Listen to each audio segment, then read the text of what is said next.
परमेश्वर के धन्य नाम की महिमा हो।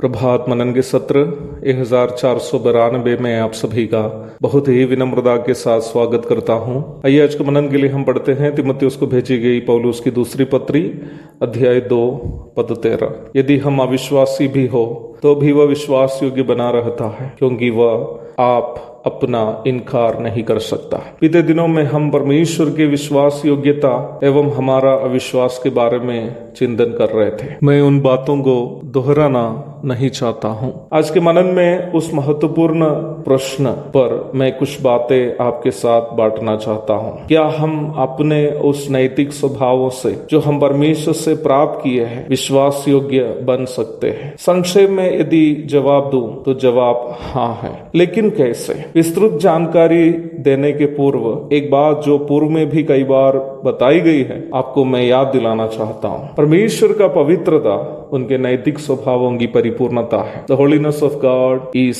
The perfection of his moral attributes. हमारी अवस्था हम कई बार चर्चा कर चुके हैं। हमारे सभी नैतिक स्वभाव पाप से प्रदूषित है। हमारी इस अवस्था को ही हमारी पापमय अवस्था कहते हैं। इब्रानी 12:14 में लेखक कहता है कि पवित्रता अथवा नैतिक स्वभावों की परिपूर्णता पाए बिना कोई प्रभु को कदापि नहीं देखेगा। क्या मनुष्य अपने परिश्रम के द्वारा ईश्वरीय नैतिक स्वभावों की परिपूर्णता प्राप्त कर पाएंगे?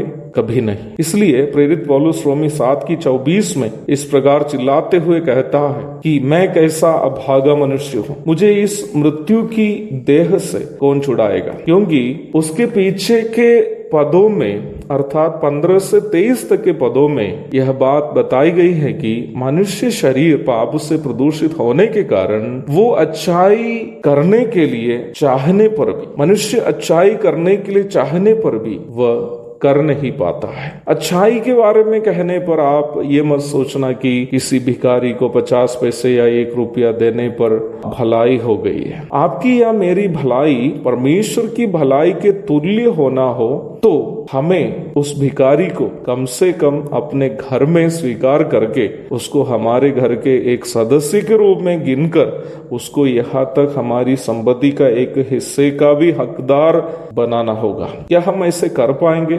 नहीं। परंतु परमेश्वर की भलाई यही थी। उन्होंने हम जैसे नीच और तुच्छ लोगों को अपना पुत्र के साथ स्वर्गीय संपत्ति के हकदार बनाया। हमें भी स्वर्ग के नागरिक बनाया। हमें परमेश्वर के घराने के सदस्य बनाया। इफिसी 1:11, 2:19, फिलिपी 3:20 आदि पदों को पढ़ लीजिएगा। ऐसी स्थिति में हम कुछ सीखे किसी को देने के बाद क्या ये दावा कर पाएंगे कि हमने भिखारी की भलाई की है? कभी नहीं। हमारे किसी भी नैतिक स्वभावों की स्थिति यही है। समय रहता तो मैं एक एक स्वभाव के बारे में समझाने के लिए एक एक उदाहरण आपके साथ बांटता। हम कैसे ईश्वरीय नैतिकता की परिपूर्णता अथवा पवित्रता हासिल कर पाएंगे? यदि नहीं कर पाएंगे तो हम कैसे परमेश्वर को देख पाएंगे? इस प्रश्न का उत्तर यही है कि हम कभी भी अपना प्रयास से, ध्यान दीजिएगा, अपना परिश्रम से, अपनी कोशिश से ईश्वर से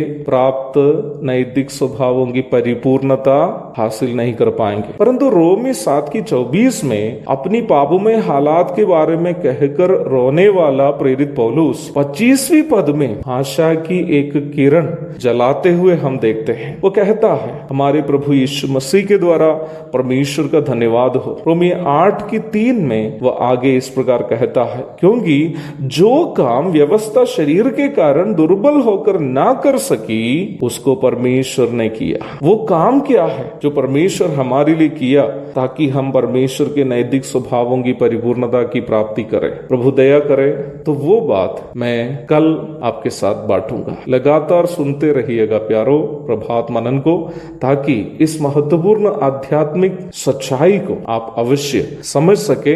एक और धन्य दिन की शुभकामनाओं के साथ आज का मनन का मैं यहाँ पूर्ण विराम देता हूँ। प्रभु आप सबको आशीष दे। आमीन।